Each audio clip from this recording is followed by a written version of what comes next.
What is going on, guys? Welcome back to the channel. In today's video, I'm going to show you guys the trades that we ended up taking on Friday, as well as the game plan going into this week. So on Friday, we had the 670 calls here for October 31st. On Fridays, you guys know we pick new Friday contracts since the current ones are 0DT. So on Friday, we end up getting this big gap up here on the contracts. Market was bullish, and I was only focused on the long side because you can see here on the 30-minute chart that the bulls are taking the trend. 10's going above the 50 here on the 670 calls, and that pretty much tells me the market is bullish. So I'm only looking for entries long, and this is what we ended up getting on the 0DT chart. So obviously on the put side on the 30-minute, there's nothing going on. I mean, these are absolutely crushed because the market was heading higher.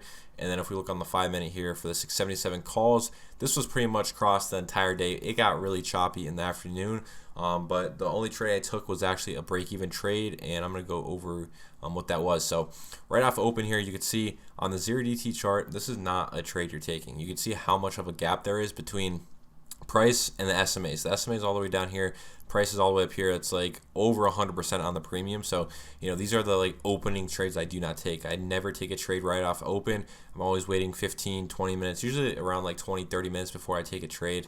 But right off open, this pretty much just tells me that, okay, calls are crossed, and I'm just going to be looking for a reclaim of the 10 SMA. So I want price to pull back to the 50, which it did in this area, and then reclaim the 10 for me to get an entry. So right here, 11:10, the candle closed above the 10. I went long, and we got a decent move out of this. I forget how many points I was up on this, but I ended up getting stopped out at break even. I want to say we were probably up around 30 points, maybe a little bit more, but yeah, I just moved my stop to break even because we were actually sitting, I believe, at some pretty big spots on the higher time frame on the call side. So you can see, obviously, we ended up breaking above it here into the afternoon. But are these the right contracts? I don't know if these are the right contracts. Why do I feel like it was supposed to be the 680s? Let me check here. No, I guess, yeah, it's supposed to be the 680s, not the 670s. So you can see here, same thing though. I mean, if we look on the 30-minute was crossed, bulls have the trend. And then on the higher time frames, we were sitting at such a key spot here. This 4-hour 50 is major resistance, and since it's sloped down, you know, that's a pretty major spot. And then we're also at it on the daily chart. So obviously, you know, we broke above it since we kept ripping, but we were still at it on the daily time frame. And with that in mind, I kind of wanted to keep my risk a little bit tighter. And on Friday, I did favor the bears slamming it down, but that didn't really end up happening until end of the day. We saw a little bit of a drop, but you know, during the day I wanted to see a reclaim of the 10 for me to take an entry, which we got right here.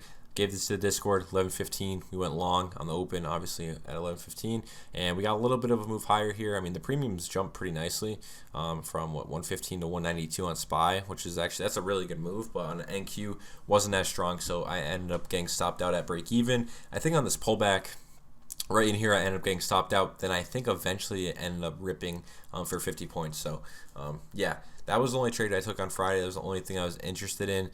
You know, it wasn't anything crazy of a week. I went over all the trades that we took throughout the week in the last video. But yeah, check that out if you want to see the recap from the full week. But this was only a trade that I ended up taking because, I mean, one, we got stop break even up in here, and we pulled back. I'm not buying this 50 dip. I didn't like where we're at on the higher time frame, so that's why I didn't buy this dip to the 50 down in here, and why I didn't buy it down in here, because we were at that major point that, you know, it's just not worth the risk to buy that dip, and I rather just wait for the reclaim of the 10 SMA. And unfortunately, we got stopped out at break even. But yeah, and then we reclaimed the 10 down in here. Again, 10 SMA is sloped down super hard. Not a trade I want to take. And then the rest of the day was just absolute chop, and there was no other really trades to take. So yeah, I didn't feel like participating in this. You can see how choppy it is, and yeah, I just didn't feel like taking any other trades. There really wasn't any other entries, I don't think, because market was bullish. If this ended up getting a nice cross with the 50 up, obviously you could have taken it, but that never ended up happening in this mess right here. 50 was down when we ended up crossing. 10 went above the 50, and then 50 was still sloped down, so obviously not a trade you're taking. And you know, that was the only entry, you know, you really got today, was this reclaim of the 10 right here. I know we're in a trending market, so technically you could buy this dip to the 50. I just personally didn't want to take that trade. I didn't think it was a great trade since we were sitting at the higher time frames on the Friday contracts. But yeah, that's what we did on Friday. It was a pretty simple day.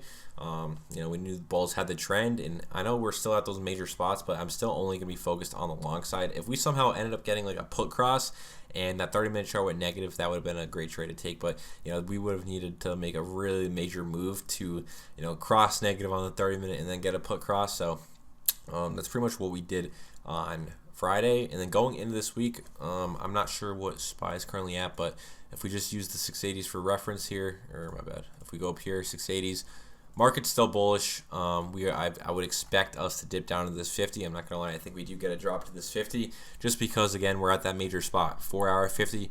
Wouldn't be surprised if we did form a top, but again, I'm just gonna play what I see. Who knows? This could end up crossing on the 4 hour and then cross on the daily. If that ends up happening, it's gonna be a big move down or a big move higher on these contracts and big move higher in the market. And we have a plan for both sides. So for tomorrow, if bulls hold the trend, hold the 50, and we get a call cross from there, okay, that's gonna be a great trade to take. If we come down to 50 again, puts ended up crossing, it will be a trade actually I will take if there's a big gap between where we're at and the 50. If we're right near the 50, I'm not gonna take a put cross. What I'm gonna want to take is price come down, hit the 50. If puts already crossed, wait for that put chart on the 0DT to cross negative, and by negative I mean the 10 SMA cross back below 50, with the 50 being flat or curling down.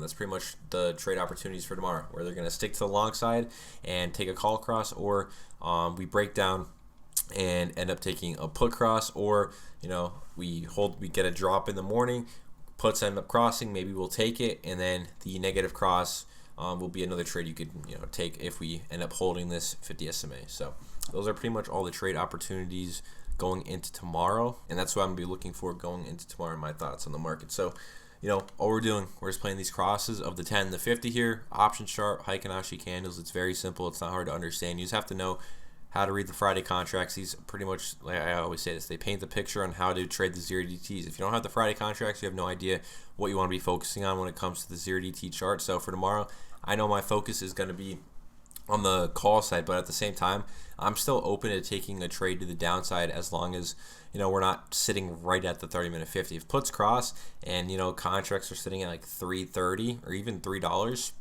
yeah, if they're sitting at like $3, we have some room to drop maybe to the 50. Actually, not 3. I'd say around like 3.30, 3.40. If that's when puts cross, that's a trade I'll be open to take, because we still have room to drop to the 50, and take profit will be if we drop and hit this 50 SMA. My risk will probably be a little bit tighter on this as well, since it's obviously still a bullish market and the calls are still crossed. But as long as we're not sitting right on the 50, I would be open to taking a put cross tomorrow. But we're gonna play what we see. Whatever we get, we'll end up taking. Obviously, the highest probability trade for tomorrow is a call cross or negative cross on puts if that ends up happening. So that's pretty much all I got. If you guys enjoyed, drop a sub. If you guys want to learn, join Discord down below. That's where I share all the trades and all the knowledge throughout the day and what I'm watching and what I want to see happen. So yeah, that's all I got. I'm out. Peace.